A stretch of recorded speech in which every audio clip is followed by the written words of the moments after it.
Hey guys, welcome back to the DrCliffAuD vlog. This is vlog number 17. If you haven't seen any of the other vlogs, you can always go back onto my YouTube channel, DrCliffAuD, and watch them there. That being said, today we're going to cover two big things. One of them is really good news, and one of them is horrifically bad news. So let's start with the good news first. Good news is that we actually got approved for the Paycheck Protection Program loan, and we actually got funded for the loan this last week. So that is extremely positive news.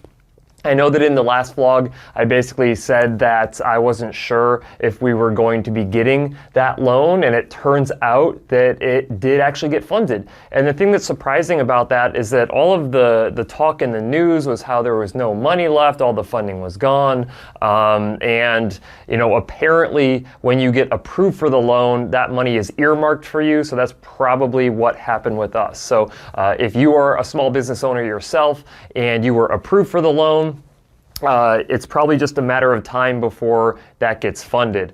Now, if you did not get approved for it, it's probably because there's no money left, but I think that here recently they did just agree to put several billion more, hundreds of billions more dollars into that program, so we'll see what happens. My staff is going to be coming back on Monday, which is tomorrow. They're coming back to work at their full-time hours for my audiologist, and then all of the front office are going to be back next week as well. We did bring back one of our front office individuals this past week once we found out that we were approved for the loan, but decided to start everyone else fresh on Monday.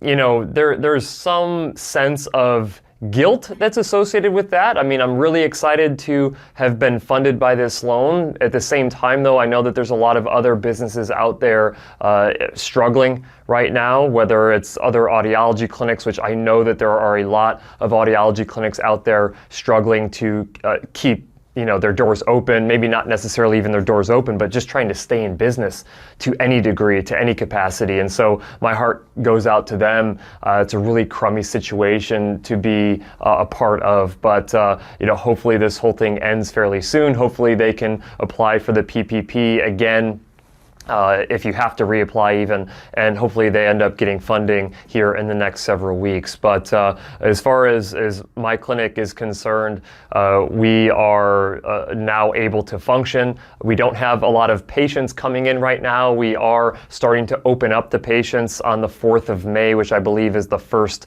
Monday in May, so a week from tomorrow, but we're going to be limited. So we're still going to be doing drop-off cleanings. We will be doing some consultations in office, some hearing tests in office.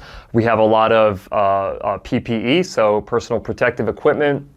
We spent around $500 to acquire masks and gloves and things of that nature.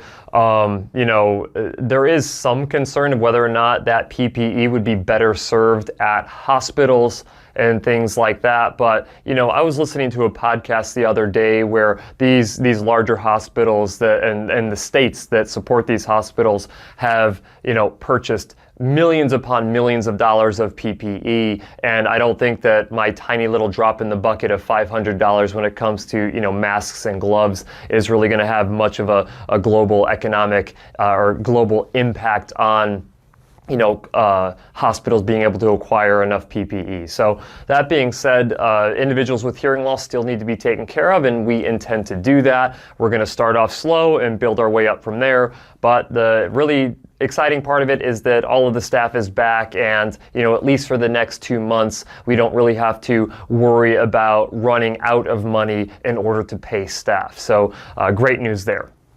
But that is all somewhat dampened by the news of this last week that we got from our general contractor, Kirstens Shaw. Basically, if you haven't seen the other videos, there was an issue with the sizes of the treatment rooms, and they were too small. They were too small. I thought that we might be able to get away with having them a little bit smaller, but when we really went back to it and laid out my current office space for the dimensions that they had, which was 12 foot by 12 foot, we actually couldn't do all the things that we needed to inside of that space. And it's a long story, but the architect that we were working with, Chris Fergus, He did a really nice layout. The problem is that the layout did not fit inside of the actual space that we had to work with. And when the framers came in to lay out all of the space, they started on one side of the clinic and worked their way over towards the other. And when they got towards the treatment rooms that were on the far right side of the clinic, they were like, oh, well, there's, 2 foot 4 inches less space over here than what was planned out, but they didn't even say anything. And then even though we raised questions multiple times with our general contractor saying that we think that those sizes are off, basically no response or a thumbs up emoji text from her. And it wasn't until we went in with an actual measuring tape that we identified that the treatment room sizes, or really everything on the right hand side of the clinic, was just too small. And so we've been searching for a reasonable adjustment to how the clinic is laid out, something that wouldn't be very expensive, not that we had to, not going back to the drawing board and all of it, but, I really need to have treatment rooms that are the right size. But right now, the solution that the general contractor has proposed is to shrink up the hallway, going from, I believe it's 62 inches, so 5 foot 2 inches, down to 42 inches. So that's 20 inches of width taken off of the hallway. That's almost 2 feet taken off of the hallway width. And it makes it pretty narrow. If you were to look at where these markings are inside the clinic, you would be like, wow, that's not a whole lot of space for a hallway. And then we also have to take down the 2 restrooms to, I think it was 6 foot some inches, basically making it to where we're still within ADA regulations or guidelines to have a 6 foot turn radius if you were someone in a wheelchair. But it makes it pretty tight. We went from having really good sized restrooms to now it's like, boy, those are some pretty small constricted restrooms. And it raises the question of, should we continue on with that plan, which I do not like, by the way. I hate the plan. What I would really like is one of 2 options. I would like to keep the hallway on the wider side. So if we can't keep it at 62 inches, maybe taking it down to 52 or 48, something like that. Trying to keep as much space in the hallway as possible, because we have individuals with wheelchairs, walkers, we have multiple people walking in the hallway at the same time. And when you make it too narrow, it makes it much more tricky to navigate the hallway. And then I also want to keep the restrooms on the larger side, because when you go into a restroom, the last thing that you want is to not be able to move your wheelchair around effectively. I've had bad experiences with that in the past at previous clinics I used to work at. My plan is to keep the hallway on the wider side, keep the restrooms wider, and take space off of the manager's office. So the little spare space that we have that runs along the wall, take a foot or foot and a half out of there, make it a little bit more narrow for the individuals who sit in that office, which is not ideal, but then it leaves the restrooms at a larger size, which is great, and leaves the hallway at a larger size, and it still gives us our 14 foot 4 inches inside of the treatment rooms in length, which would be ideal for what we need. The other option is to go down to a 1 restroom setup and then make that restroom longer. And so then this would create 1 restroom right here, and then we would move the manager's office to be directly behind the reception area. And that way we could compress things over and still keep a nice wide hallway. The restroom would be a really good size still. In fact, it'd be even larger, but it would only be 1 restroom. And I think that would probably be, honestly, the most ideal setup for the office space. But when we talked to our general contractor, Kirsten, this last week, she basically said that that's not a feasible route for her to go. She's already going to be spending $25,000 to make the adjustments to make the hallways smaller and to make the restrooms smaller. And they're going to have to move electrical, have to move the fire sprinklers, and do the reframing, obviously, with that as well. And basically said that if we were to make any more significant changes than that, we'd have to submit permit revisions with the city again. And she says that what did she say? She said something along the lines of she just doesn't think that she can take that, or it'd just be too long for her to wait. And I'm thinking, this is ridiculous. I mean, she's the one who made the mistake, and here we are. I have to agree because she doesn't feel like doing that. I have to agree to revisions that I am not a fan of, and I just don't think that that's right. And I've been trying to be as nice about this process as possible with her, not getting like overtly mad and irate, but basically saying like, this is what I want and you need to fix it because you're the one who messed up. You messed up, the architect made a huge mistake, and the framers made a huge mistake. 3 people are at fault in this process, and I'm at the point now where I don't think that they are going to resolve this in the way that I feel it needs to be resolved. And I think that there's probably a good shot that tomorrow I'm going to have to reach out to a lawyer to seek advice on how to approach this going forward, because, I've been having trouble sleeping at night because of this whole thing. Everything should be extremely happy right now because we got the loan funded for the PPP program. But all I can think about is spending the next 30 years in this clinic, and every single time I walk in that door and see that narrow hallway and those small bathrooms, I'm going to be thinking to myself, why didn't I fix that problem right at the very beginning?